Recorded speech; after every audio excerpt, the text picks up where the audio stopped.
I'm very pleased to introduce Jiefei Wang, who's assistant professor at the University of Texas, based at Galveston in the medical area, who's now working on mostly electronic health records research and claims data. However, did his PhD with Martin Morgan and the core bioconductor team at Roswell Park in Buffalo. And I think I'm right to say that a lot of this work comes from your PhD studies with Martin. So it's absolutely a pleasure to introduce you today and to learn about parallel computing and high performance computing in bioconductor. If you have a question, are you happy to take questions during the workshop or wait till the end? Yes. Okay, so Jiefei is happy to take questions during the workshop, and so let me know if you've got questions and I'll make sure we get a microphone to you. Thank you. Thanks for the great introduction. And so during the workshop, if you have any question, feel free to raise your hand, or if you are in online, so feel free to post it in chat. So I'd be happy to answer that question. So let's dive in with this topic. So today, my workshop topic is parallel computing in bioconductor. And you will know that this is a little bit different from the title in our schedule, because I make a few changes in my slides and to make it a little bit entry-level workshop. So if you already know R and you have no idea about the parallel computing, that's great. That's a workshop for you. And if you already know the parallel package, maybe just a basic built-in parallel package, and so this will help you to understand how we do the parallel computing in bioconductor. And if you already know BiocParallel package, which is our bioconductor official package to do parallel computing, then there will be still something new for you to for doing the cloud computing. And if you told me that okay, you are a master of parallel computing, then please feel free to leave. Okay, so let's get started. So this is a little bit information about me. So my name is Jiefei Wang, and I'm an assistant professor at the Department of Biostatistics and Data Science in the University of Texas Medical Branch. And I received my PhD and a master degree in University at Buffalo. So the things I want to highlight here is that I was working as a graduate research assistant in bioconductor core teams in Roswell Park during my PhD training. So this is a photo after I graduated from University at Buffalo. So I was in a national park. Okay, so here's how I organize this workshop. So this will be a practice-driven workshop. So you should use your computer and do some coding and explore all the different options in the package. And because I believe that you can never learn how to code something just by listening to the others. You need to practice. So coding is expected. And here's a famous word in China: give a man a fish, feed him for a day. Teach a man to fish, feed him for a lifetime. So what I'm going to do here is not just for teaching you how to do the parallel computing. I hope I can teach you the core concept of parallel computing. So after this workshop, you won't be a master of parallel computing, of course, but I hope with that core concept in the long run, and you can easily learn the other parallel package by yourself.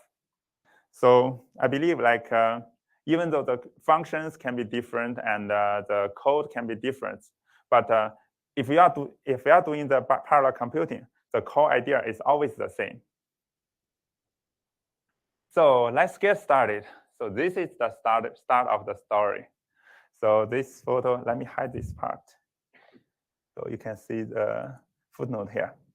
So this is the photo I took on July 10th, 2018 at Buffalo.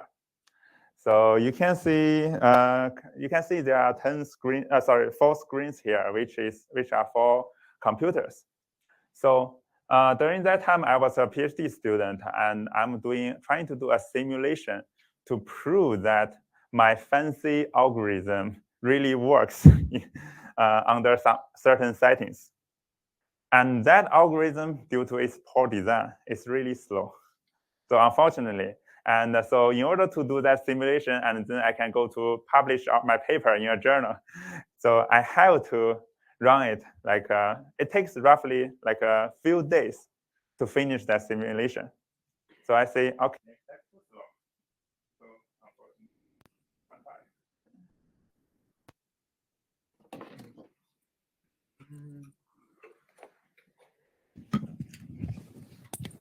I'm glad we have a backup here.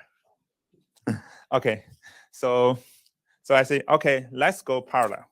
So at that time, I have no idea about parallel computing. I just like a basic R users, and maybe with some experience in package, but not a lot.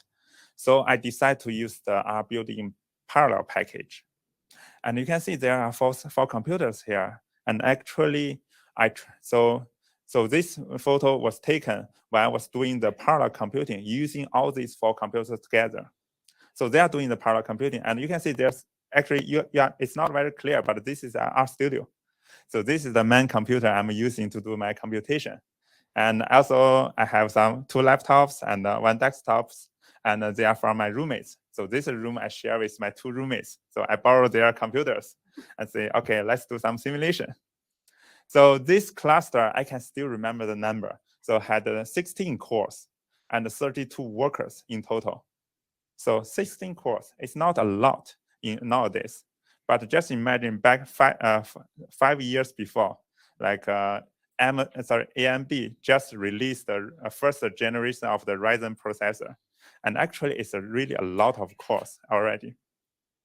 And back at that time, like most computers only have 2 cores inside. So this is a really large number for me as a student. So, so I should tell you that the process of starting Worker were incredibly cumbersome at that time. And I'm not going to teach you that part because it's really hard and you need to learn something new, like how to start a Worker, how to set up your firework so that they can connect with each other. That's a lot of things to do. So, okay, I said, let me make high-performance computing simpler. So that's the start of my journey. So I start with my real research project, and I realized that it's really hard to go parallel. Then I decided to work on the parallel computing. And then at that time, I also have a chance to work on, in bioconductor and work with Martin Morgan. So that's the reason I decided to do something related to the parallel computing. And then that's just a list of my products. Sorry, it's okay. Something messed up here. Let's see if I can still show you here. Okay, I'm not sure what's going on here. It's empty. Should not be that one. Okay, never mind. I think the animation here is now it's messed up. So that's the thing I don't like. The Microsoft Office, like a different version has different way to show their slides. So it's messed up here. So okay, so let me just state what I have done in bioconductor. So the first one is the BiocParallel package. I'm not the creator of the BiocParallel. So just to make it clear, I'm a developer of BiocParallel. So which is our bioconductor official package to do parallel computing. And I also create a package called the GPU Magic, which is a package to use GPU to do the parallel computing. And like GPU is especially good at doing that kind of stuff. So that's a really interesting package. And also I'm a developer of the RedisParam, which is a package that uses the Redis server to do parallel computing, and which we are going to cover this topic in today's workshop. And also I have to do some other interesting, like the Docker parallel, using the Docker container to do the parallel computing. And I'm also going to cover that part in this talk. So let's get started. Actually, this should not show here.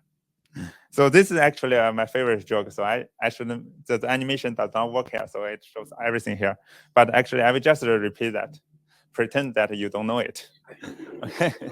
Okay. So how many steps does it take to put a giraffe into the refrigerator? So only 3 steps. Open the door, put the giraffe in the refrigerator, and close the door. And how many steps does it take to put an elephant into the refrigerator? Open the door, take the giraffe out, put the elephant in the refrigerator, close the door. So that's my favorite joke, and I will show this joke every time when I'm doing some kind of teaching. So partial reason is that this is a joke. Of course, we cannot put them into refrigerator, but partial reason is that I want to use this one to show you a philosophy here. So the philosophy is that no matter how hard a task is, so you can always divide it into smaller pieces. And if you can solve these smaller pieces step by step, then you can achieve what you want to do. So that's the core idea of this joke. So let's do our parallel computing part. How many steps does it take to do parallel computing? I believe all my animation has gone, so let's just go it page by page. Okay. So it turns out the parallel computing, even though it sounds really difficult, but it only takes 5 steps to do it. First step, start a master process. So if you already start RStudio, then you are already at the first step. And second, start a worker process. I'll start worker processes. And third, split your job into smaller tasks. And fourth, send tasks to workers. Then the last step is just receive and combine results from workers when it's complete the task. So that's the idea of the parallel computing. No matter how fancy the structure is, like it always follows these 5 steps. So let's go through some jargon, and before we really talk about how we implement it. So this is the thing. So a cluster is defined as a set of workers working together to perform a computational task in parallel. So when we say we have a cluster, then it's basically a set of workers. So we can use that to do parallel computing. And the master is a specific R process, which is responsible for sending the task to workers and collect the results. And most likely, you will see the result in the master process. So if you open an RStudio, then by default, that's a master. And the worker is the R process that performs the actual computation in a cluster. So traditionally, we use the word master and slave as a pair to in the parallel computing. But right now, due to the reason you know, and we cannot use this slave. So I decided to use the word master and the workers to indicate that to distinguish between the process that doing the actual job and the process that receive the result. And also sometimes people will call master a server, but I won't use this word in my slides because we have the server has another meanings here in my workshop. Okay, so let's so this show you the cluster structure of in the parallel computing. I believe this is the old version of my slides. Let's see it. Okay, so this show you a simple parallel computing structure, which is the most vanilla version of the parallel package.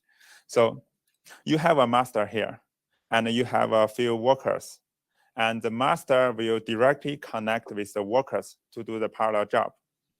And say in this diagram, you have 4 workers, which means like at maximum, like this 4.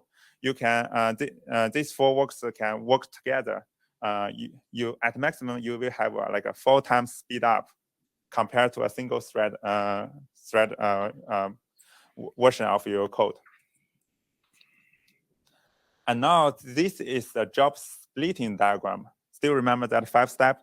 The first 2 steps about a master and workers, and the last 3 steps, like it's about how to split the job, how to send the job to the workers, and then how to collect result. So this, like, suppose we have a big job. So this is like a job we want to compute. Things we want to compute, maybe a for loop, maybe a apply function we want to compute. And then we want to split it into 8 different pieces, so that each piece is like a part of your job.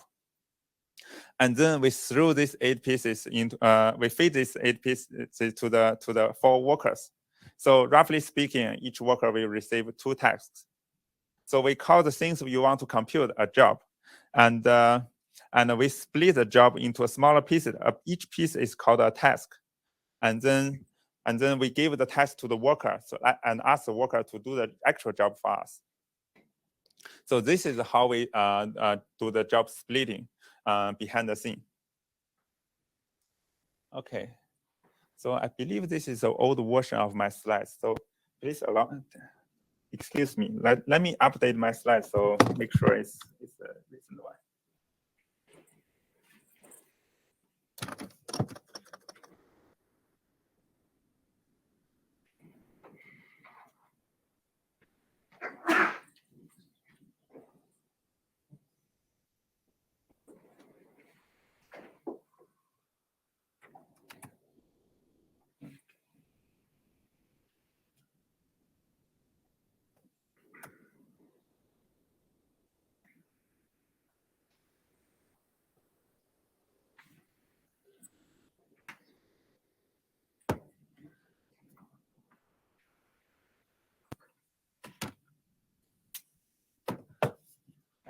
I apologize for that, because like the OneDrive. It actually works out really well because it's a problem with the slides online.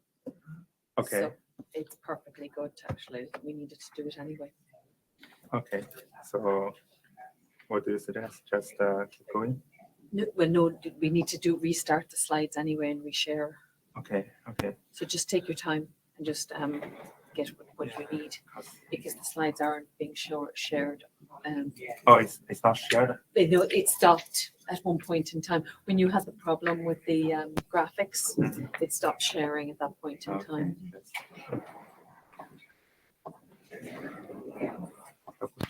Yeah, that's. So you're going to share from this screen rather than where it was? Is it possible to do that? I have no idea. At the moment, it's on this, isn't it? This is, I didn't take it out. Maybe we could just plug this into your laptop. Okay. This one has everything. Okay. Now let's try. I don't know how to do this. It is working online. It's probably a computer. Stephanie has also said that it's working now. Okay, because there's 2 or 3 people saying on the chat that there was problems with it. I think it's working now. Like I'm looking at it as well. Oh, it is working now online. I think he wants to switch the version of the slide deck anyway. All right. So Do you that's have a USB I can borrow? a USB. Yeah, just a USB I can borrow. So quickly. Sorry for that. So somehow, like the OneDrive does not sync my files. So that's the reason this is the older version, and the recent version is actually in my laptop. Oh, it depends on whether you have USB or USB-C. Yeah, I'm USB-C, but I wonder if this one has USB-C. It's okay because this is both USB and USB-C. Oh, okay. I have the conversion between USB-C and USB. Yeah, that's possible. Okay, perfect. So that's Yeah. So if you put it onto there, I think you can just plug into here. Just at least that looks like what it was, maybe. Take off. Yeah. share my You just need to overhead that. Yes, yeah, I can. Let's just put it on the picture. Okay, perfect. And we need to share again. Yeah, I think so. I'll just check on the platform. I think it should be okay. So please check the platform. Yes. I'll check the platform. Okay. So now we are able to see my package list here. Okay. Yes, it's good here. Okay, perfect. Thanks. So let's keep going. Okay, so yes, so we don't have the outline here. So let's just briefly go over what I'm going to show in this workshop. So first, I'm going to talk about SnowParam, so which is the most basic cluster backend we are going to use in bioconductor. And you probably already know that if you have used that before. And then we go to multiple-param and another type of backend, and RedisParam. And then we talk about some special topic like how to debug the code and how to set up progress bars, and etc. And then it's about simulation and cloud computing. So maybe the last piece is most important if you want to go cloud. So yes, all the things works. So let's keep going. Okay. Yes. Yes. Yeah. So if the tasks are like dependent, like the task. Please use that mic. Oh, sorry. Hi. Hi. So I have a question about this. So if the tasks are dependent, so it's like, for example, task 1, task 2 depends on the task 1, and the task 3 depends on the task 2. Yeah, we have to send them to the same R worker. So how? Yeah, it's like if there are dependent tasks, you can't send them to different R workers. So how it works? Like, that's a good question. Usually, if like a task 1 and a task 2 are dependent, generally speaking, we won't put them into a separate task. So they should be in a same task. So that's how we do it. And if you say, okay, I have to do it in this way. Okay, task 1, then task 2, then task 3. So there's like a special function called BP iterate.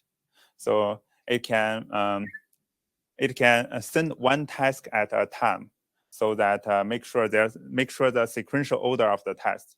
So I believe like in bioconductor, at least before I leave, like we use the BP iterate to manage all the package in bioconductor to do the daily build. So to make sure it's available for us to download from the Docker image, if I remember correctly. So let's go to the first one, the SnowParam, which is the simplest way to do the parallel computing in bioconductor. So let's say we have a long-running function, say a square function, which take an input x and calculate the square of x. And then let's assume that's a long-running. So I put the system sleep here.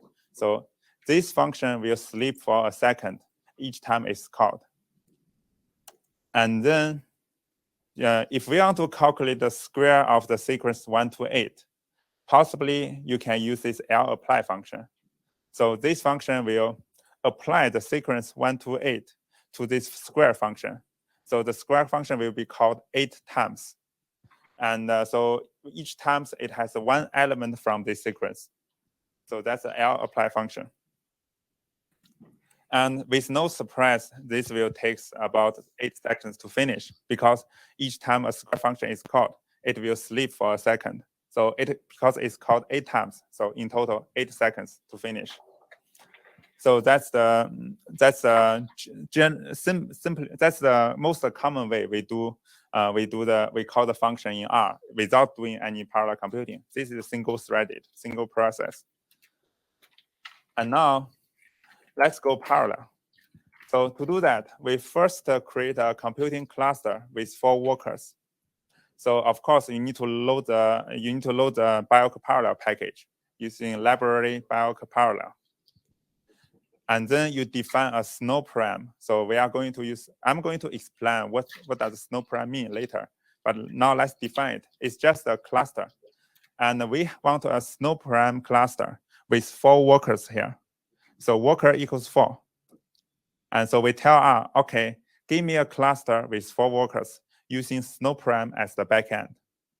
And then we call BP star and put the param here. We put the param we defined in the above. And then we start this cluster. So the second line of code just define the cluster, but it won't actually start the cluster, and it will be only started when at the third line. And this line is actually optional. So if you don't put it here, like BiocParallel is not smart enough to start the cluster when it finds that it needs that cluster in reality. So, and then you call BPLApply, and so which is the BiocParallel version of lapply function. So you have the same argument here. So the sequence 1 to 8, and you have the same function here, the square function. But you have the third additional argument, which is called a BiocParam. So you need to tell BiocParallel which cluster you want to use to do the parallel computing. So in this case, we tell it, okay, use this param, which is defined here. So it's a snow param with 4 workers. Basically, you are telling BiocParallel, okay, it's okay to use this cluster to do this computation. And after this, after you get the result from this BPLApply, then the last step, which I recommend you to do, is to stop the cluster after you finish. And but it's still okay to not stop it, but it just give you some warning messages. And so the total time consumption is here. So I just run it for you, and you can try it later. So it will take about 2.5 seconds to finish. So compare with the previous one, it takes 8 seconds. Now because we are using 8 workers, so each worker will take 2 seconds to finish. In total, it's 8 seconds. So that's how we go parallel using the snow param. Any questions so far?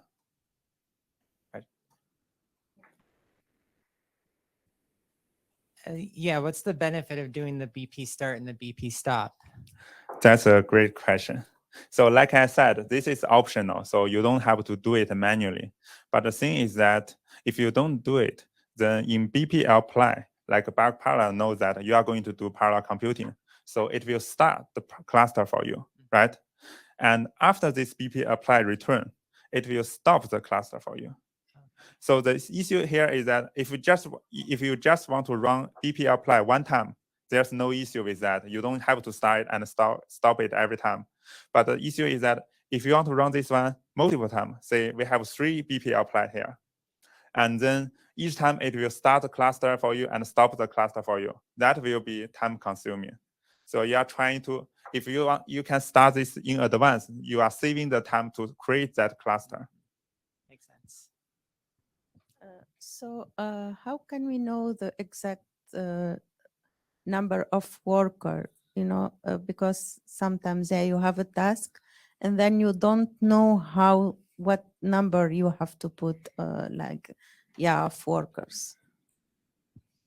That really depends on a lot of factors, but the simplest answer is that always try to match the number of cores you have in your laptop. Say you have a 4-core laptop, then just 4 workers, or 8 workers, because we have hyper-thread. So, and another consideration is the memory issue. So let's say if you are doing, especially for genomic research, you have a big data, right? And data may be like a 1 gigabyte, in size.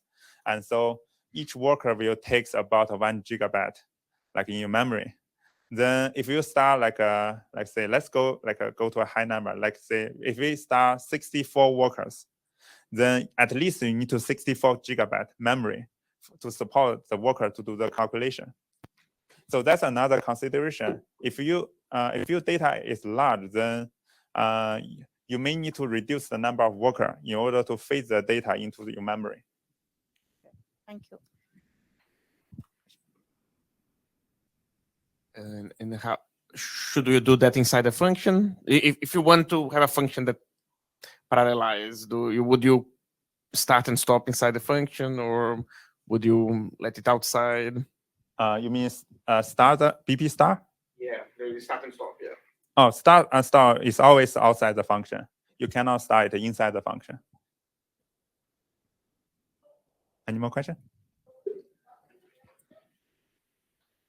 Okay, so Sorry. Okay. Just about the BB start, is it like, so when you execute it, is it like reserving resources that need to be used, but you're not actually using them right now? It's just, they're just being reserved, or? Actually, it will create the workers behind the scene.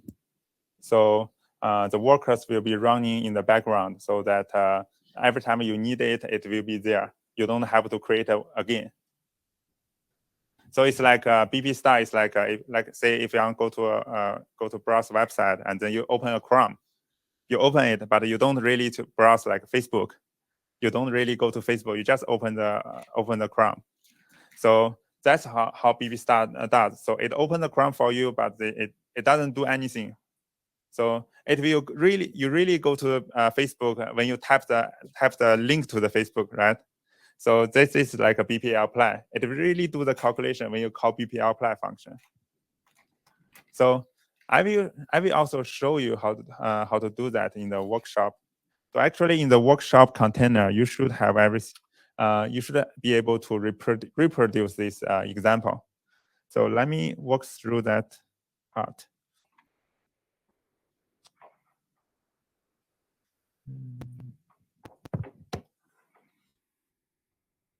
This workshop bio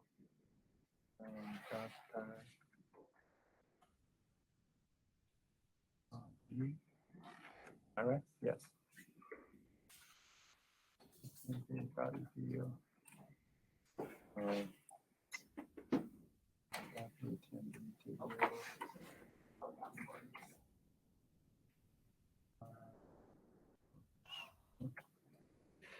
There you go. So if you are using the workshop container, so you should be able to run this code without any issue. Let me just let me just show you how to do that. So first step is to find out the workshop package, workshop container. So here you go. Here's the high performance computing in R for genomic research. And then just click this launch button.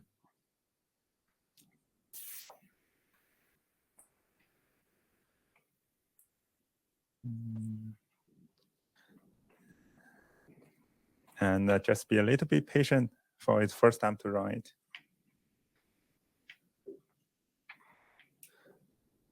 So it's a similar idea here. You see, I'm trying to launch this workshop. And so after I click that launch, that's like the BP star. You start the container. So it takes some time to launch it. And you are not doing really doing anything. You just launch it.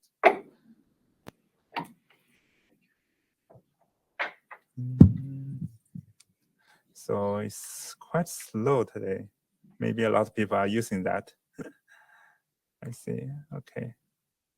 It shows stopped. I'm not sure why. I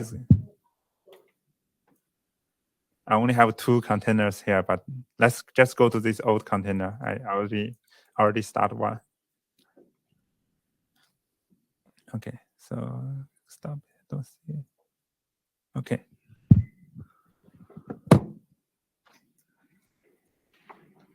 So I'm just going to copy and paste. So let me know if you have any question for it.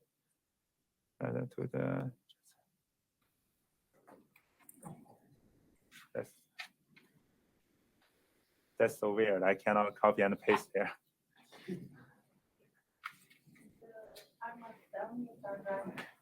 Sorry. Markdown. Okay. Okay. Let's just use the Markdown.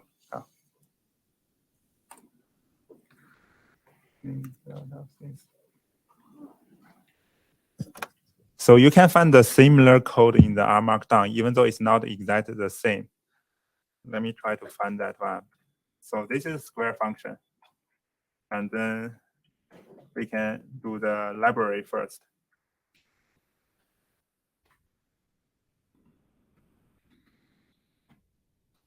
And then we define a snow param for workers. Just a note, if anybody's having trouble launching, raise your hand and I will help. Okay.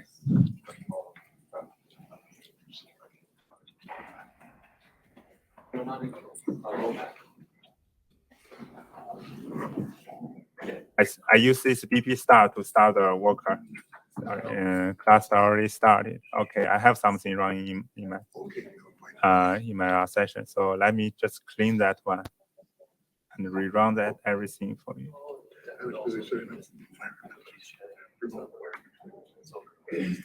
Okay, it takes about 1 second to start, so it's not that slow. But you still remember, like if you don't start and you there's certain cost in the BP apply to start the cluster.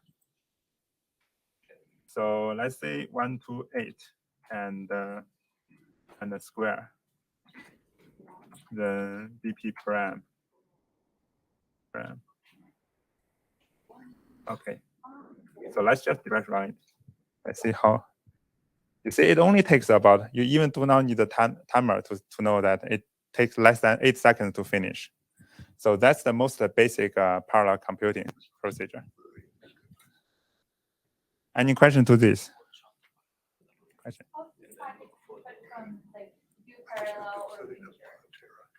Let me. Okay, so her question is how it's different from the do parallel future package, right? I think like in the core concept, there's no different at all. So it's just like how you do this parallelization. So like in do parallel, you use a for each function to do the parallelization. In future, I forget which function you call it, but it's just like a different function name. But like the core concept is always the same. Behind the scene, it should create the R worker for you. Otherwise, how can you do the parallel computing, right? Any more questions? What about MCL apply? Like, what's the difference? Okay, MCL apply is a different thing.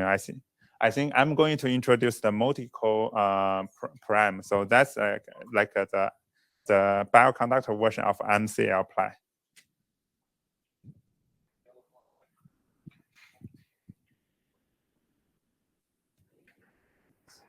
So before you mentioned the issues revolving around memory usage, where if each process takes a gigabyte and you parallelize across 64 cores, you need 64 gigabytes. And that's particularly an issue with machines that have shared memory.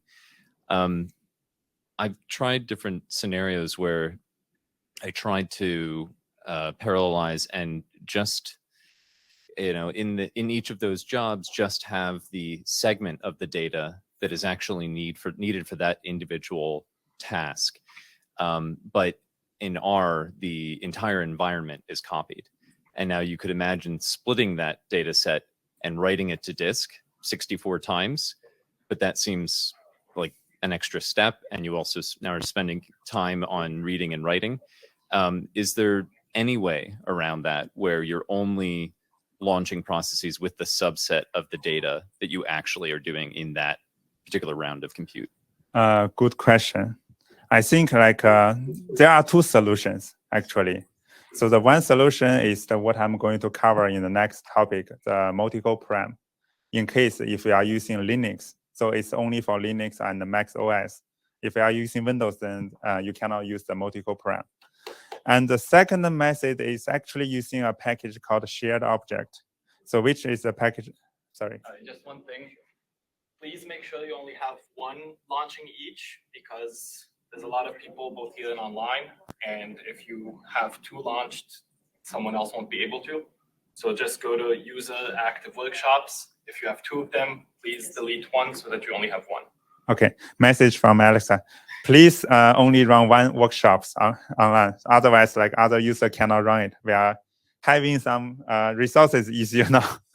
Okay, so again, for your question. So and the second solution is to use a shared object. It's a package I made to specifically share the same object across different workers, so that all the workers will use the same object. It works on Windows, so you won't need to duplicate or subset your data.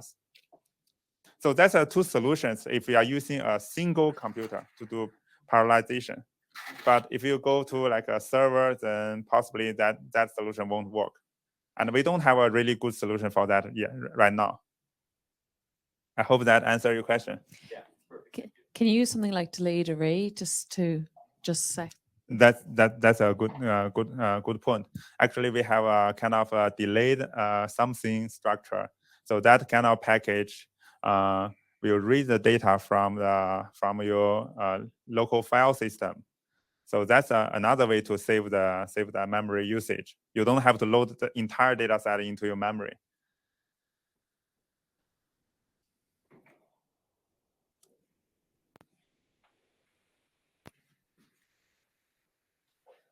So let's keep going. So, okay. So still remember that 5 steps to the parallel computing, right? So start master, and if you start RStudio, you're already at the first step. Start the worker process. So this part of code is for starting the worker process. And then this BPL function is actually responsible for all these 3 steps. Split the job into smaller tasks, send tasks to workers, and receive the result from the workers. So that's how we make the parallelization simpler for the user. So just through a few steps of code, few lines of code, you can go through all these 5 steps together. And about the snow param, like if you, in our example, we actually run a small cluster inside a single computer. So there's no magic here. We don't do any additional settings. So how can it use the workers from the other computer? It's not possible, right? So actually, the reason it's called snow param is that it tries to use the local network, so the network inside your computer, to talk with to communicate between master and worker process. And this local network, they use a protocol called Snow. So that's the reason it's called snow param. And for about the job splitting, for our example, and we are basically equivalent to lapply 1 to 8 6 square. So we have 8 elements. We want to calculate the square of these 8 elements. Because we have 4 workers, so the BPLApply function will split this big job into 4 pieces, and each pieces will only have 2 elements. And so it sends each task to workers, and then to run them in parallel. So any question to this diagram? Okay, so congratulations, you already finished the basic workshop. So if I stop here, that will be too simple for you to master to parallel computing. So let's go to more topics. So the first one is the multiple param. So some of you already mentioned the MC parallel, right? And also how to save the memory usage.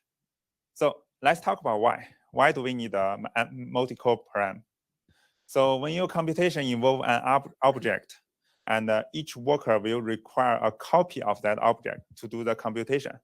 Because if your code involves like a big matrix, like the worker need to know that matrix to do their calculation. So if you have an object A, then in our example, we will copy this object A 4 times so that we can do this calculation.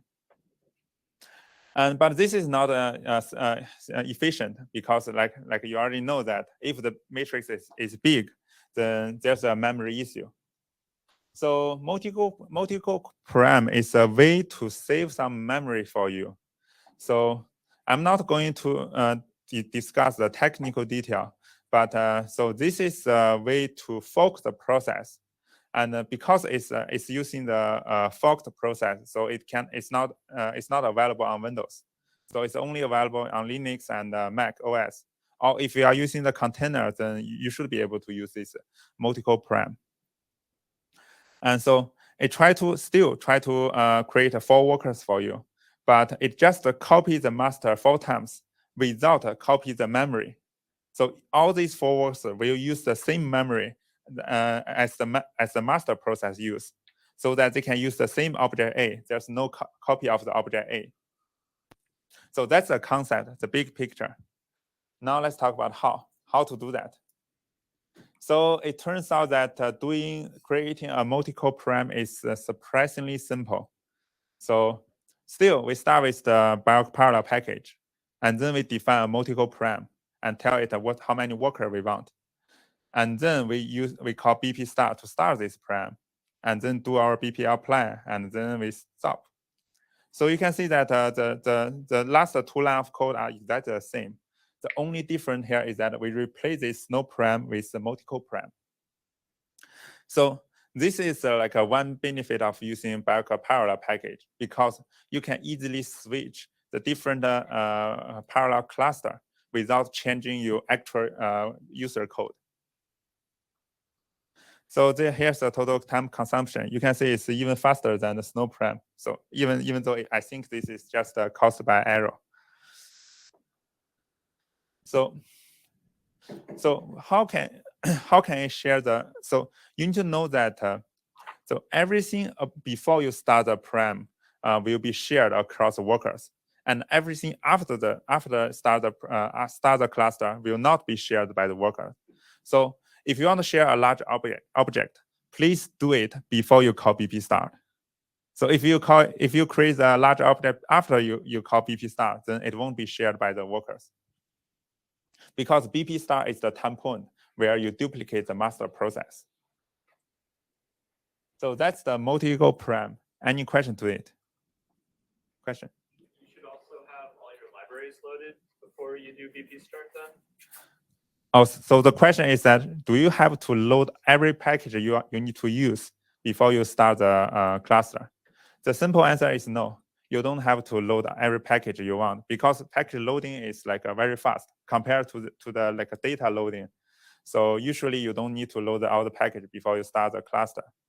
However, if you do want to use some packages and after you start the cluster, then possibly you need to put the library function inside your user function. Like in this case, it's square function. You need to put the library function inside the square function. Any more questions?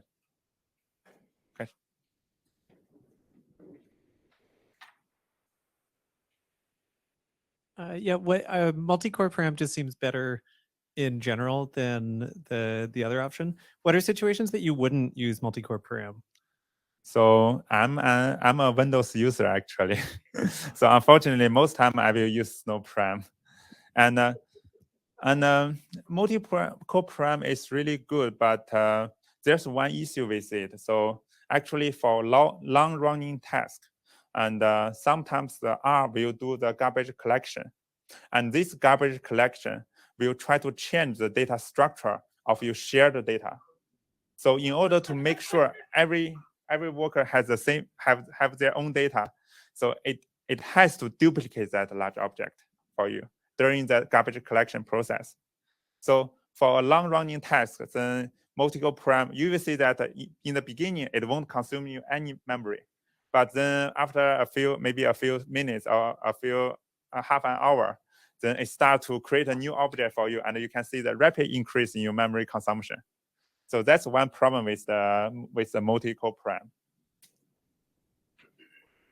R uses a copy and garbage collector. So R uses a copy and garbage collector when it does a GC pass, it copies. No, it won't copy it.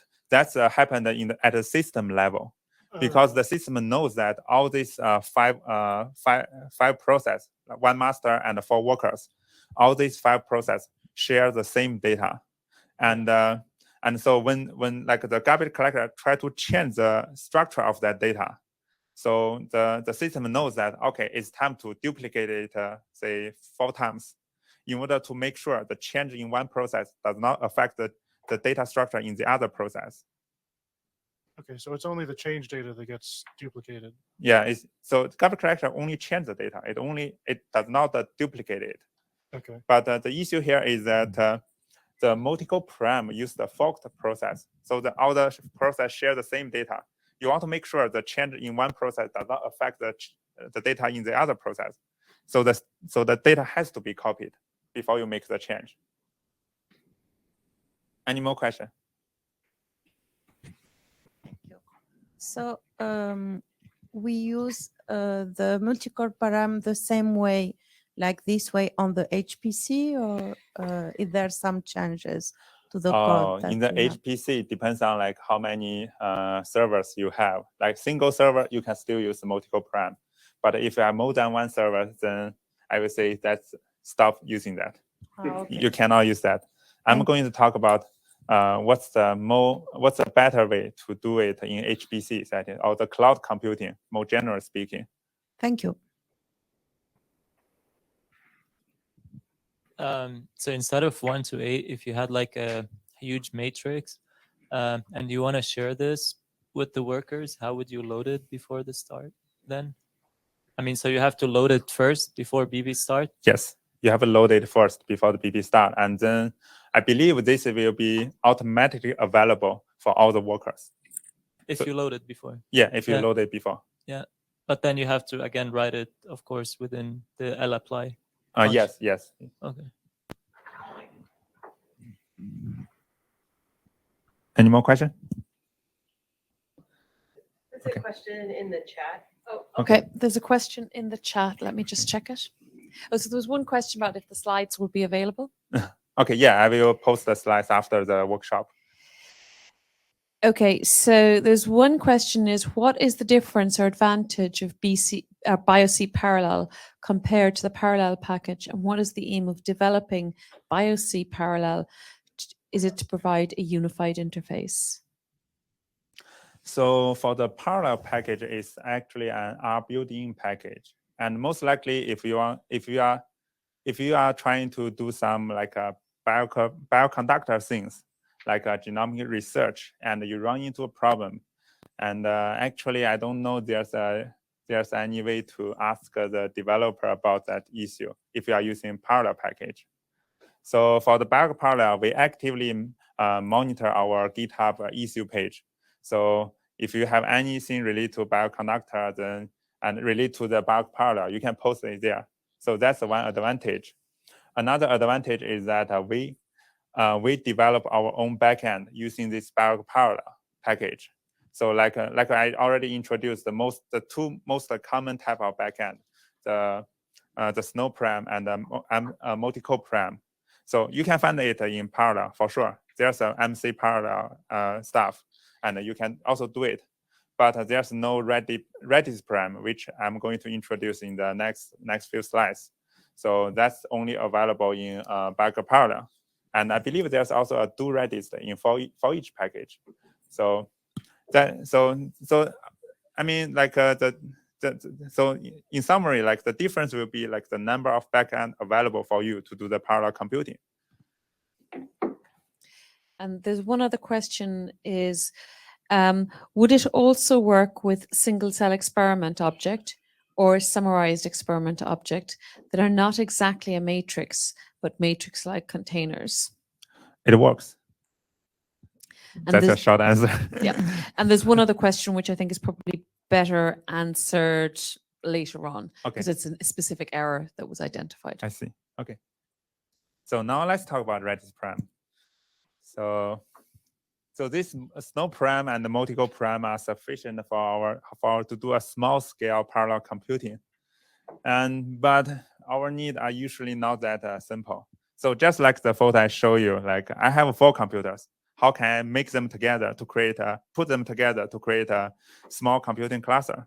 Or even at a large scale. So this one is more like a student's question. So when you were a student, you don't have a lot of money. You don't want to rent a server like in cloud.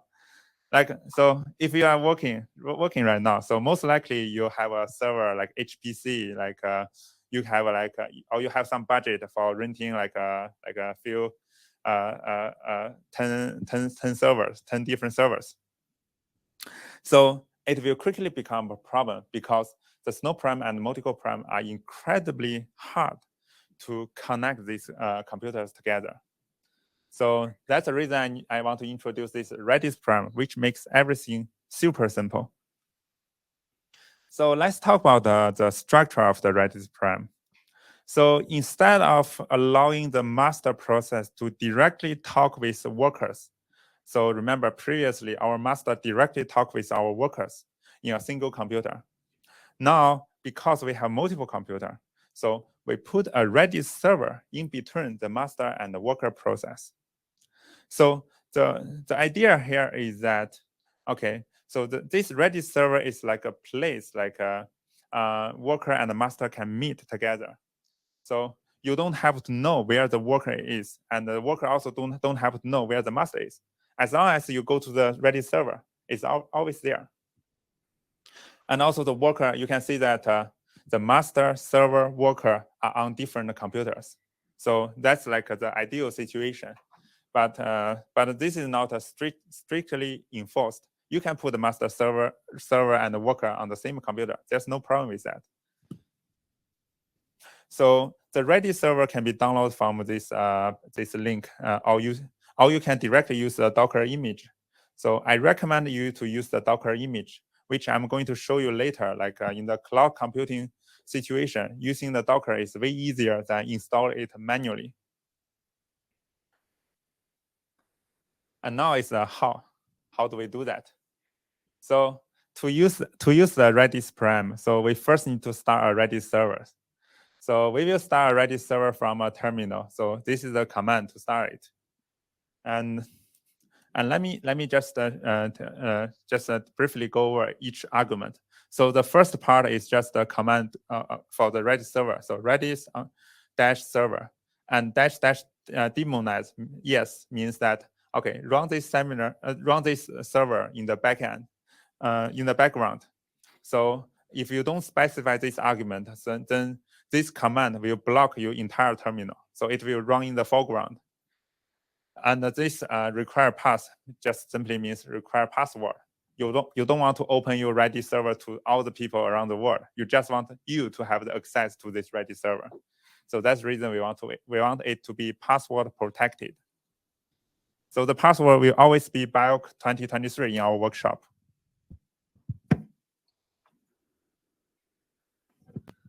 And now go to our workshop terminal.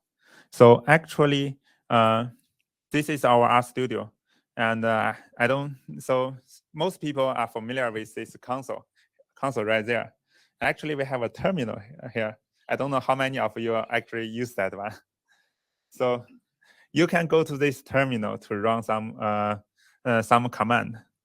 Let's see. Okay. Maybe let me refresh it. We are sorry. Okay, that's so unfortunate. I'm not sure what's going on. Maybe I've been kicked out. Okay, let's see. Great, this time it works. Okay, so you see I start a terminal here, and I just need, after that, of course, you need to install the Redis server. So if you are using the workshop container, I already installed it for you. So you just need to run the Redis server command. Oh, okay, I cannot copy it. Great. Redis server demonized, yes. Okay.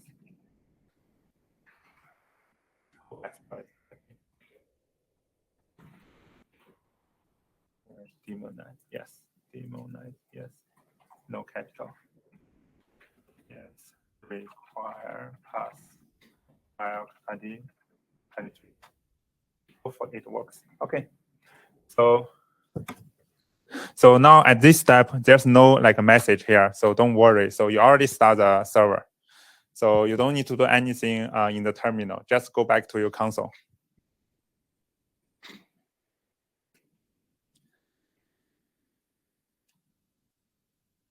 Okay, so the next step is still like start using the RedisParam. All you need to do is to load the RedisParam package and then call this RedisParam function with 4 workers. Of course, our server is password protected, so you need to give it the password.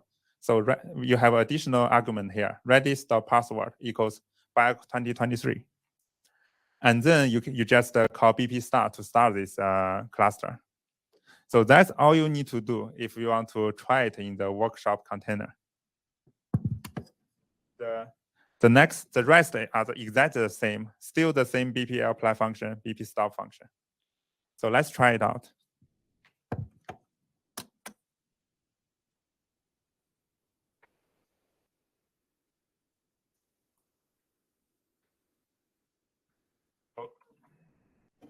You need a BiocParallel package in the beginning. Package. And then you load the RedisParam backend. Okay, hope this works. And then you define a RedisParam cluster. So let's say we still use the 4 workers, and we need to specify the password.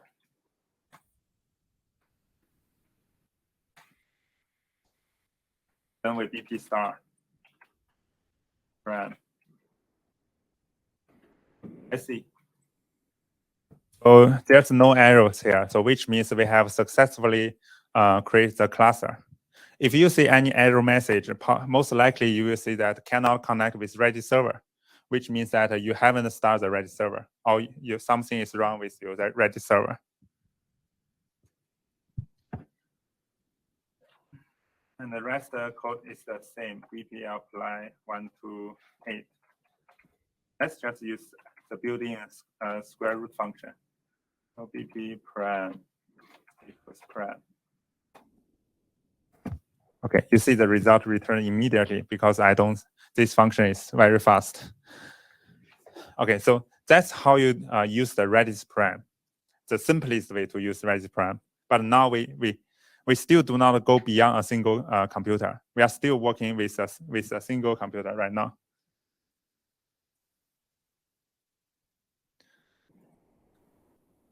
So this is a cluster structure. Now we put our master, server, worker, all of them in the single computer using the RedisParam. And there's almost no difference between the SnowParam, RedisParam, and the multiple param in this case. Question?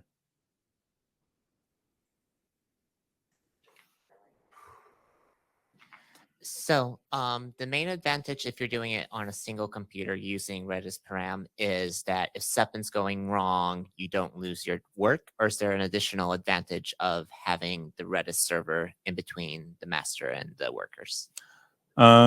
There's no benefit using the RedisParam in a single computer setting. So this is just for you to taste the RedisParam, like to try to see how we can use it. But in fact, we won't use it in a single computer setting. Okay, so the advantage is when it's multi-computers. Yes, exactly. Okay, so now let's go to the most interesting part. What if we have multiple computers? So here's what I'm going to do. I'm going to ask you to donate your computer for my cluster. So this is my host. I have a Redis server somewhere in the Microsoft Azure cloud service. So this is the IP to that Redis server. That's a port number. So for those who don't know it, so this host means the IP address of the Redis server. So it's like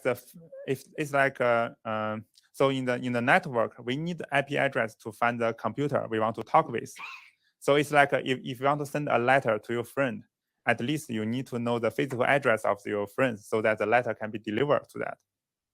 And for the port, this is the interesting part because like both in English and Chinese, like the word port is very confusing because it can mean the physical port in your laptop. Like we have a few ports here. So this is called a port. So, but here this word port in computer science is specifically referred to as a software concept. It's not a port. So of course I cannot have 888 ports in my computer, right? So why do we need this port? So still the letter example. If you want to send a letter to your friends, so just knowing the physical address of your friends is not enough actually, because what if your friend share the same house with the other roommates? So let's the house has like 5 residents, like who should this letter to be delivered, right? So this port serves as the name of the recipients of the program. So you need to write the name on your letter so that they know like who should receive this letter. And this port is the same concept. You need to use this port number to tell the computer, because there are maybe hundreds of processes running behind the scene. So you need to use this port number to tell it, okay, which program should receive this network message. So that's the idea of the port. And the third concept here is called job name. Because we have a Redis server in the middle, and we don't want to have use the traditional structure, which is like one master have multiple workers. We want multiple master to share the same set of workers. So to do that, we create a concept called a job name. So this job name is very similar to the Slack channel. So everyone join the channel can see the message inside the channel. So same here, every master join the same job name, can use the same set of workers, and the worker use this job name to identify where it should find the task from the Redis server. So this job name is just an arbitrary character. You can give it any name. So in our example, let's call it a demo. And then the next step is to define this worker param. So still, we start with Redis param, and I will ask you to donate only 2 workers, not a lot, just 2. And then you need to tell the IP address of the Redis server. So redis.hostname equals host, redis.port equals port, redis.password is still the BIOC 2023. And we use this demo as the job name. The last piece is worker equals true, which tells the Redis param, okay, we only want to create 2 workers here. We don't have master. So then you call this BP star, and it will flood your entire R studio. So don't worry, because that means the worker is waiting for the instruction from the master. So if your RStudio froze at this step, then it's a good sign, which means you have successfully connected with the Redis server. I'm sorry? Generally, it's not safe, but in our workshop for this short period of time, it's okay. So if you are not feeling comfortable, just use the workshop container to donate your worker. So do not use your own laptop, just use the workshop container. That port might be blocked on the workshop container, so I don't know if that will work. Okay, just let's just try that one. Okay. I mean, they're all internal, so it might work if you happen to be on the same node, not if you're not, or something like that. So if it doesn't work, we just skip this step. How do we share it? Okay. Okay. I will share it later. I will go back later. I wonder if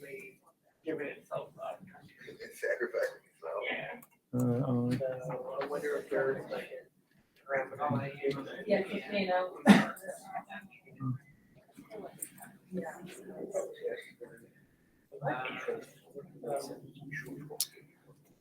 Okay, so where you donate your workers, let's just talk about how we connect with the Redis server as a master process.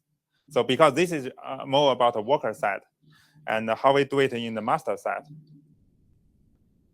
When you donate it, you're donating all its sources, right? I'm just giving my, let's say, laptop, entire 32 cores to this. Depends on this number of worker. If you want to donate 2, like say you have, I don't know how many cores you have in your lab, maybe it's, let's say 8 cores. And by doing this, you only donate 2 cores. And of course, like you can donate all the cores if you are very generous.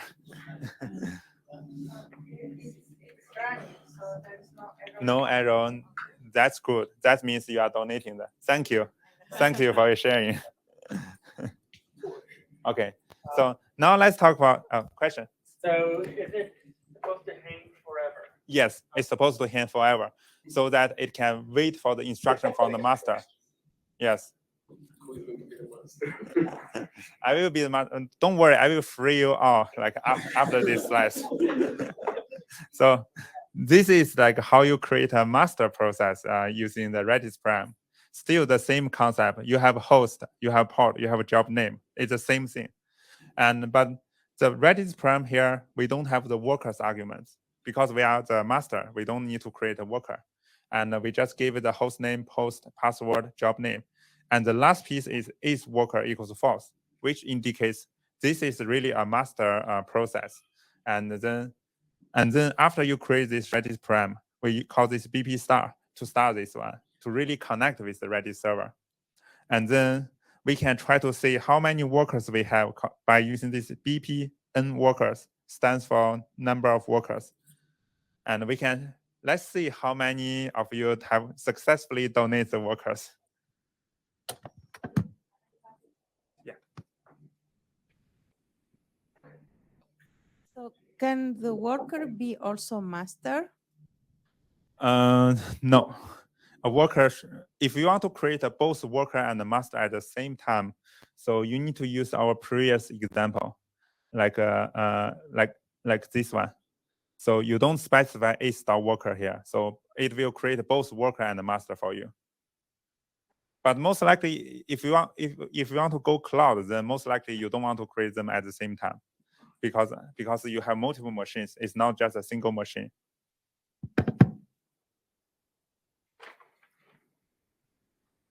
So let's see if this code works. Okay. So I'm just going to hard code everything like this, because I cannot copy and paste. I don't know, for some reason. Redis host name. Markdown maybe our studio instance. Yes, but it does not have the IP address, I believe. And port equals it.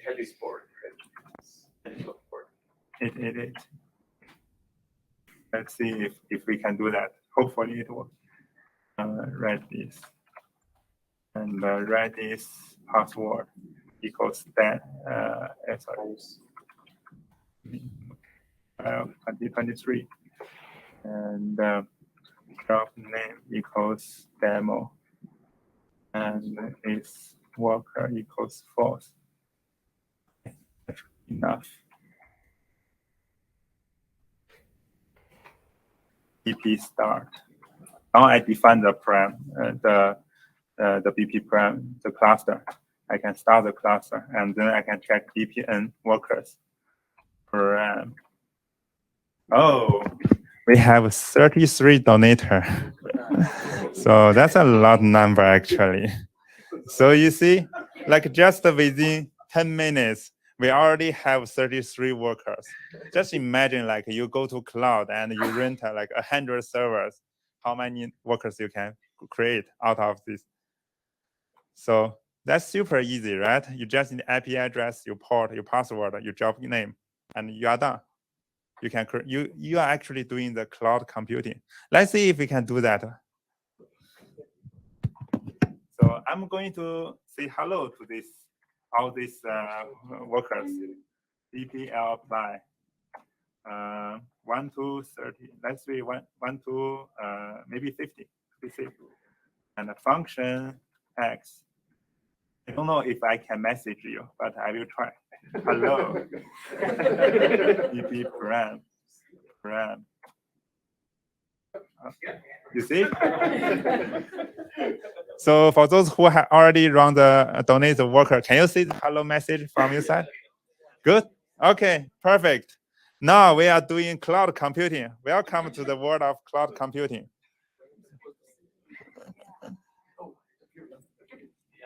It's in your RStudio.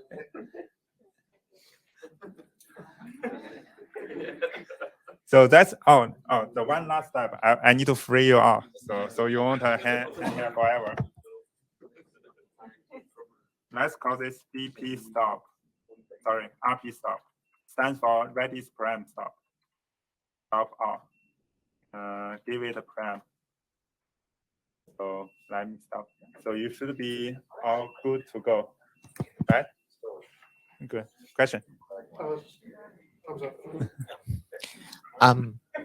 So after you do RP stop, do you have to reinitialize it on the worker, or can you reactivate it 5 minutes from now? Unfortunately, after you release them, like you release your students, then they all go. Your classroom is empty. No, you need to call the student next time. So that's the reason we want you work to hang here forever, so that they can wait for the instructions. Otherwise, after you release them, then you lose all these workers. Question? And you can actually have more than one master connected to the server and be like a fixed. Yeah. Okay. Yes, correct. You can have even more masters than the workers sometimes if you want. As long as you are using the same Redis server, same job name, you will connect with the same set of workers. Any more questions?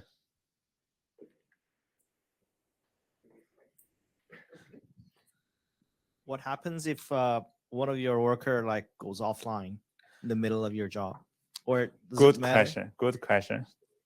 So I don't know if I can try it here.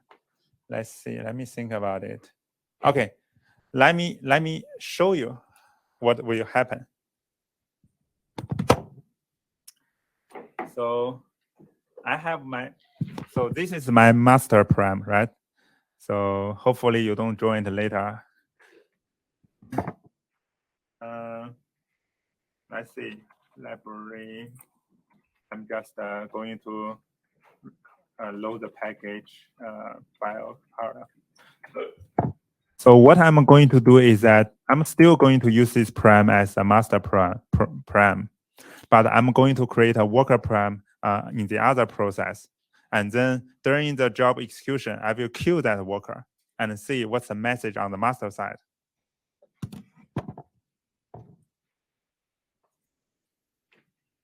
So I'm going to copy that one, put it here. So this is my workers. And to be a worker, you need to set this is worker equals true.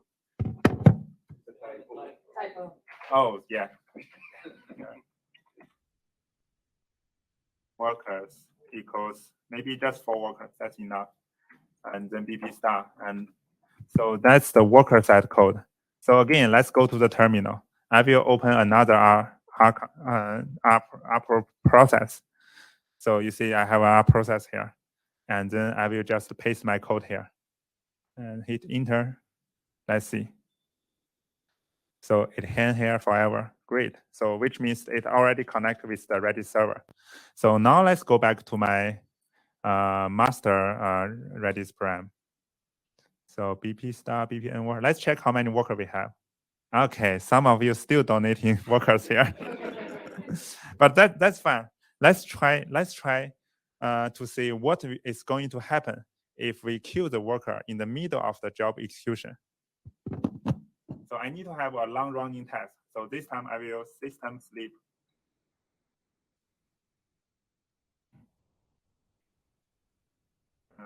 Sleep 100 seconds. So give me enough time to kill the worker. Okay. So now I'm in the middle of job execution. Now I'm trying to kill this worker. How can I kill that? Let's see. Is there any close terminal? I believe this should be able to close. No? New terminal first. And then close this one. Okay. It already be okay. It's killed. Okay. Let's see if we have any message here. Yeah, 4 tasks are missing from the job queue and has been resubmitted. What does that mean? It found out that, okay, I lose 4 workers. And so that the job I sent to, the task I sent to these 4 workers will never have a result back. So I'm going to resubmit these 4 tasks. And then so the other worker can take over it. Question? So this resubmission feature, can you turn it off in cases where it would actually be problematic, such as when you're writing to the file system and you don't want to, like you have to do something more complicated if it fails in the middle? Usually, we don't have that feature, unfortunately. But if you see something wrong with that, you can click that stop sign. So you just stop all the tasks. Any more questions? Okay, so I want to skip some part of my slides because we are almost run out of time. So just quickly go through that. This is the structure. Like you know, I have my master. It's in my laptop, actually in this desktop, and I have a Redis server somewhere in the Microsoft Azure cloud platform, and we have a few donators here. So that's the entire structure. And okay, so this is a mind map which can help you to decide how to choose different backend. So depending on your number of computers, if you have a single computer, then go to depend on your operating system type. For Windows user, of course, there's no other choice. You just need to use a Snow Prime. For Linux or Mac OS, you can use multiple Prime. And if you have more than one computer, so like I said, just use RedisParam to save your life. So if you want to use Snow Prime to do that, it will be very difficult. Okay, so I just quickly go through all these additional arguments. So sometimes our function is not just a single argument function, like this add function. We have two arguments. So the way to specify the second argument is to use this additional argument in BPL apply. So after the first one is the element you want to put in the first argument of the add function. And this is the actual function you want to do parallel computing. Third argument is the additional argument for this add function. So here's the result. So we are actually calculating the sequence 1 to 4 plus 1. So the result is no surprise. And if you want to change both arguments in the add function during the parallel computing, so we have a function called a BPM apply. So in this function, we put the add function in the first argument, and then specify all the argument you want to change here. So in this case, like it will take the first argument from the vector x, and the first argument from the first element from the vector y, and calculate 1 plus 5, and then 2 plus 6, and so on. So this is the BPM apply. Okay. So another topic is error handling. So debugging, I should say debugging the parallel code is not easy because most likely your worker is a different process than your master process. So when you have an error, you will receive an error message like this. So you see a bug is flying, but we have no idea where the bug is. So some general tips that can help you to locate the issue. The first way is to reduce the number of workers. So in some cases, like the bug is caused by too many resources required by the worker, so that the system has to kill some workers. So that you may see, okay, so some weird error in the master side, but it's actually caused by a killed worker. So the first way is to reduce number of workers. So in this case, I just said, okay, create a cluster with just a single worker for me. It's a Snow Prime, so which is the most general type of cluster. And the second suggestion is to reduce the loop number. So also save you time to reproduce the same error. So again, like instead of the sequence 1 to 12, now I sequence from 1 to 5. And this should still be able to generate the same error you see. The bug is flying. And the third option is to use a special cluster. It's called a serial param. So this serial param is designed to mimic the cluster feature, and actually it will run your user's code in the same process as the master process. So you are able to debug the code using this serial param. So you are able to actually use the debugger to look at what's going on inside the function. So still, we have a function here. So for those who don't know this browser function, this is a way to set up a breakpoint in your function. And I'm going to show you here in the RStudio later. So still BP apply and give it a serial param with no argument, because this is just it's just your master process. So you don't have to give it any argument.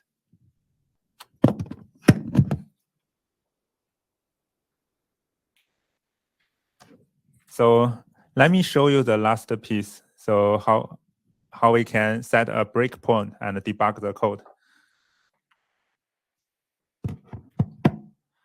See, we still have the function full.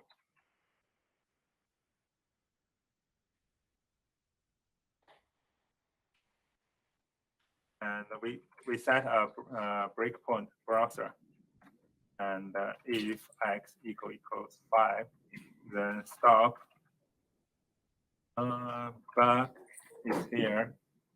Okay. Browser spelling maybe? I'm sorry? Browser. Browser. Oh, okay. Thanks for that. Yeah, I always make a lot of typos here. And then BPL apply 1 to 5. And full and BP param equals serial param. There you go. And maybe it's more beneficial to put the browser inside the 5th iteration.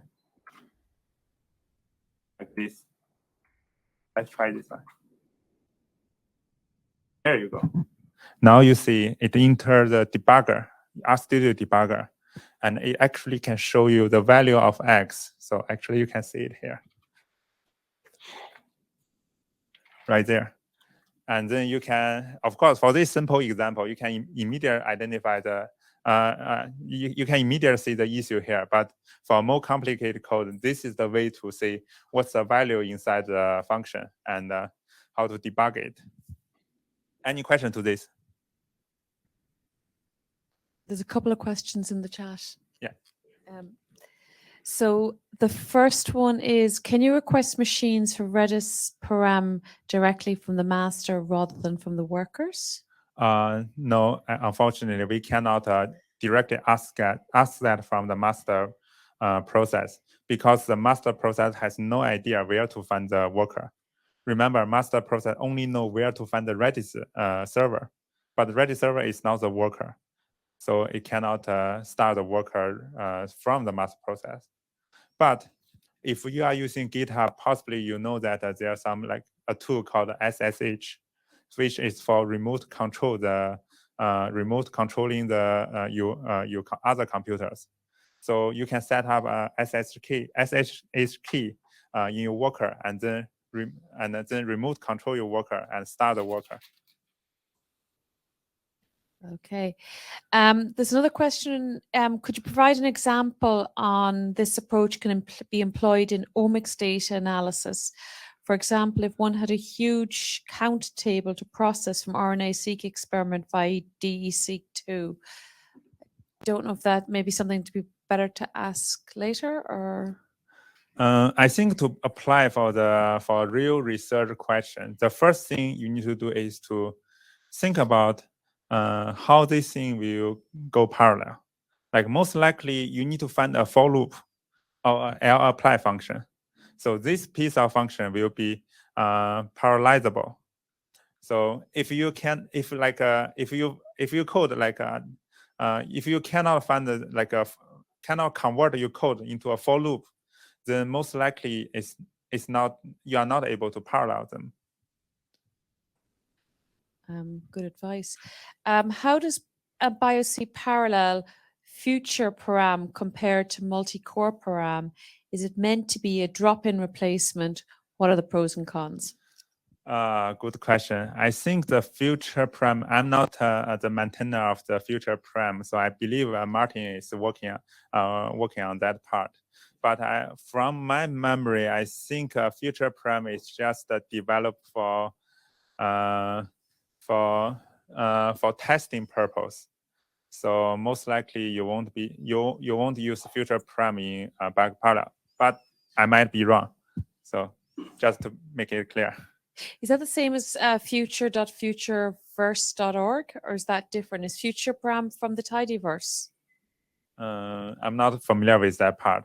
Okay. Because I'm not actually I'm not a future user, so I cannot answer this part of question. So the future package is another one of those multi-backend parallel frameworks, and then there's I believe there's a package that lets BiocParallel use future, which then uses whatever backend you have configured for future. One of the most useful things that you can do with that is that one of the future backends allows you to submit jobs to a cluster for each of the tasks, and that allows you to do it in BiocParallel as well. Although you can also do that with the batch jobs param, I think. Yes, we have some other backend param, but we've used batch jobs param pretty heavily. But that requires some additional effort to set up the param. Sorry, and there's one final question here on the chat at the moment, which is using set.seed does not work for BiocParallel. Does this solve out? Good question. I presume does this solve it? So wondering about set.seed and using set.seed within parallelization. I don't think you should use set.seed in BiocParallel. Actually, we have our own random seed solution here. So I'm going to just show you here. So just skip some topic because we already run out of time. So here's the reproducibility of your code. So to make sure your code is reproducible, so we use this additional argument called RNG-seed. So it's similar to set.seed. And so if you set this argument, every time you run your BP apply, will give you the same result. Question? Yes, all the backend should support this set seed function.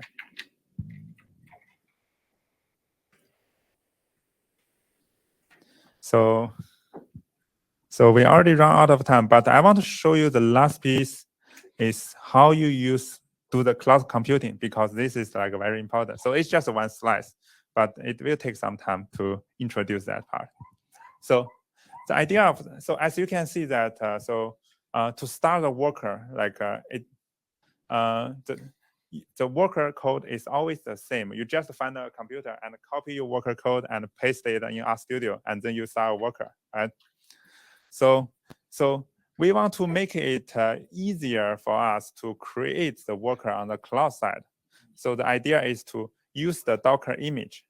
We have the pre-built Docker image for you to create a worker on the cloud server.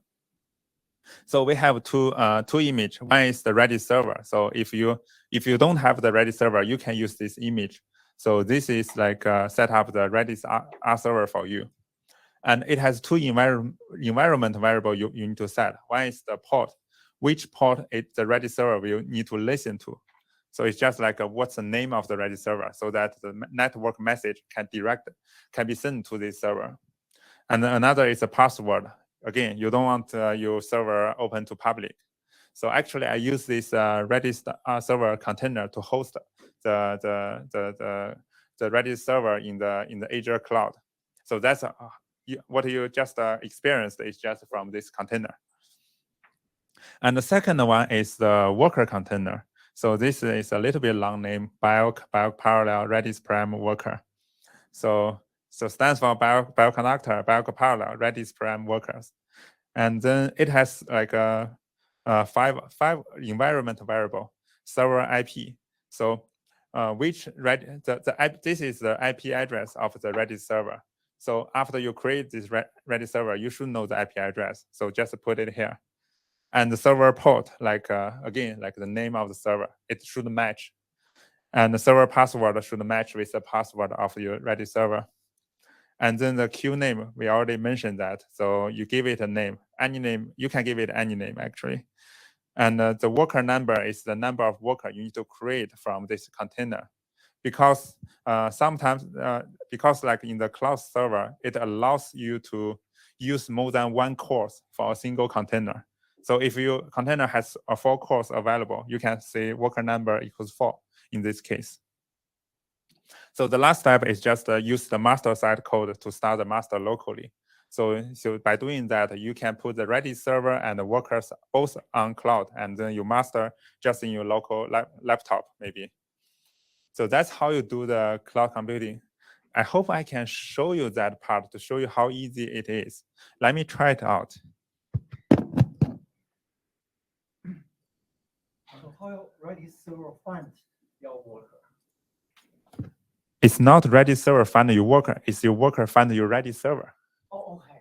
So this, just imagine like this Redis server is like a public place, like a McDonald's, and you and your friend want to meet together. So you told your friend, okay, let's meet at a McDonald's. So you will look for McDonald's, and your friend will also look for a McDonald's. But it's not a McDonald's look for you and your friend.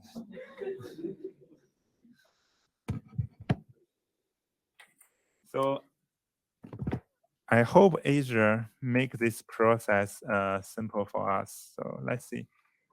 May have a, so I'm going to use Azure, but actually Amazon, AWS, or the other cloud platform all provide the same function. Let's see.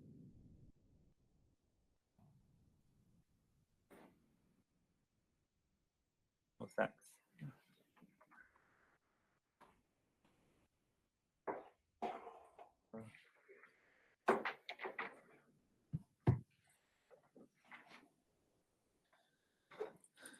Okay, I'm in my cloud here.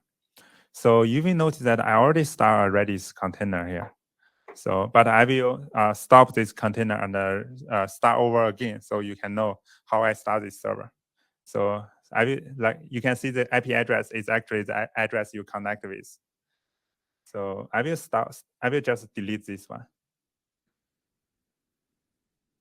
And then I have another worker running here. I will delete it.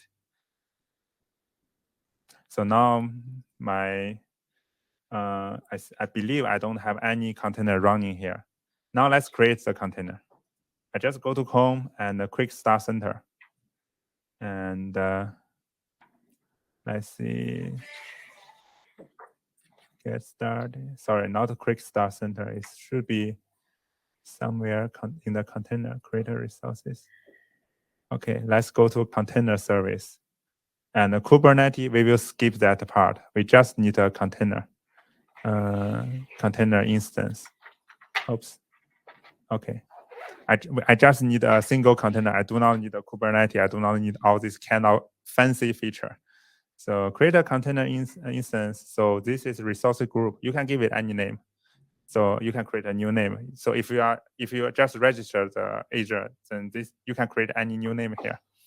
So container name, you can give it any name. I will call it Redis to better recognize it. And then the image source. So you need to give it the name of the image. So again, I'm going to use my sorry, I forget exactly what's the name here. So I'm going to use this Docker parallel / Redis -r server.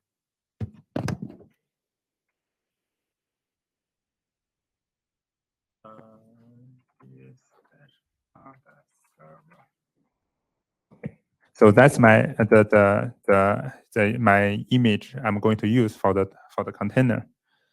And the networking, I'm going to open another port, 888. So this is my server port. So it's a TCP protocol. And then I'm gonna do this for this option, you need to set some environment variable so that Redis server knows what's the password and what's the port number. The key is just the server port, and the value is 888, and the password is the server password, and the value is BIOC 2023. Okay, that's it. I believe I can just directly create this worker. This Redis server. just a few clicks, you know. And now it's trying to create this server. Just give it a few seconds. It should be very fast.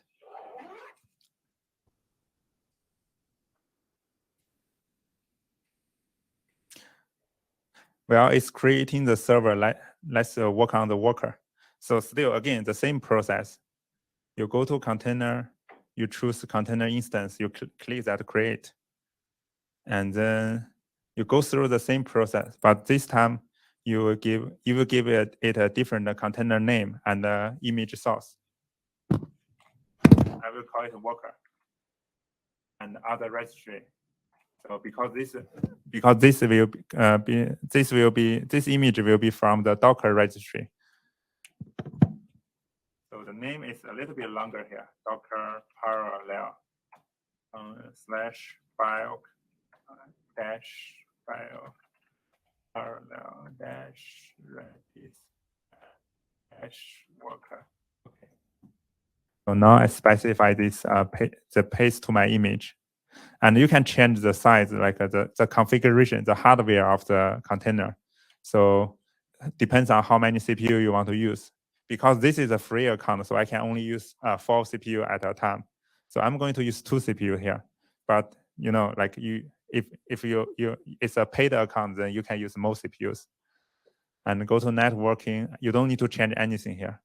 And go to environment. And then this time you need to. So we need to go back to find the IP address of our Redis server, because we are going to specify the server IP for the Redis server.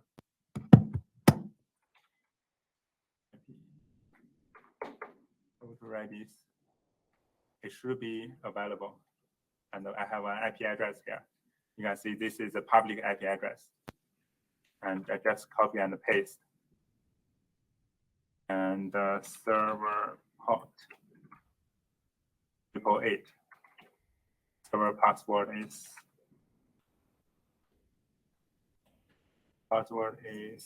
bio. Lowercase s. Sorry? Lowercase s in the environment variable. Oh yeah, good catch. Queue name, and I use my queue, and then worker number. Worker number. Oh, this time I only have 2 workers, so I will just create 2 workers. So review and create, then create. Okay. So now, well, this worker is creating. I can create my master nodes right now. So let's go to my RStudio server, and let me stop debugging here. And then let's see, where is our master? Here we go. So this is our master param, because is worker equals false. So I'm just going to change this password and this job name, because the rest will be the same.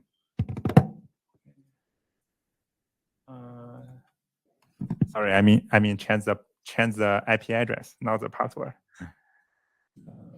And the job queue name is my queue.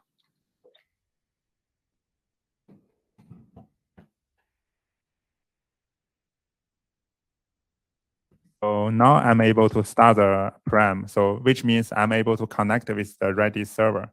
And the worker is still 0, which means it's still trying to create that workers. So you see, it's still deployment in process. So just be a little bit patient.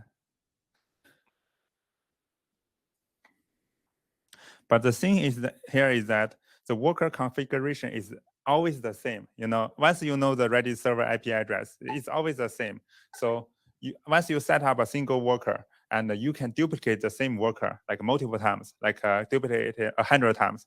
Then for this example, each container has 2 workers. If you duplicate the container 100 times, then you have 200 workers. So that's a very simple question. Yeah, so that was kind of related to my question. Do you have to fill out that form every time for each worker, or is there a way to mass produce workers? I believe there's a way to duplicate this one, even though I haven't explored that option. That's platform dependent. So it must be an option like create a template. So you can even see the template here, but I just don't know how to use that because I don't, to be honest, I started using this Azure this morning. So it takes me like an hour to figure out how to create both Redis server and a worker. So because this is really the last minute slides, so I decided to add this slides like just this morning. So yeah, so I know that AWS at least has auto scaling options. You give it a template and it'll automatically spin up as many workers as you need. I have no idea about Azure. okay, so now let's see. We already create our container, and I call the BPN worker again, and it gave me 2 workers here. I have successfully connected with the Redis, the Azure-based worker. So to prove that I'm not cheating here, so what I'm going to do is to ask the worker to return the system information for me. So I'm going to use lapply. Sorry, BPLapply, not lapply. 122 and function and x and system info. There's a system info function and BiocParallel equals param. Okay, so I asked these 2 workers to return the system information, and you can clearly see this Microsoft in this release here. So Azure Cloud is from Microsoft, so you can see the Microsoft, which proves that these 2 workers are really from Azure. I don't create it from my local computer. So to your question, I believe go to the resources. There should be a button maybe for you to export template. I believe something you can copy and paste here. So this is the setting for the worker. So you can, I will just show you here. You can see the server IP here and the server port, server password. I believe you copy this entire template and paste it somewhere in the Azure. I don't know, but then you can just duplicate this same worker. I think Erdal's at the meeting. We could probably ask him. He's Microsoft Azure person. Okay, so that's he'll know. perfect. So if I see you, I'll introduce, and you can probably add it into your slides later.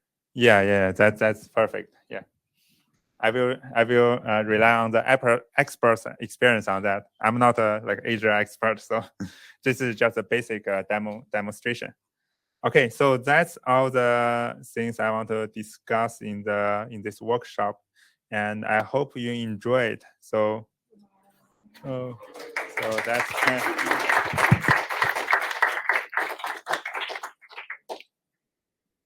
So I want to thank the Office of Biostatistics and the Bioconductor core team for the support of this work. Without them, it's not possible for me to be there.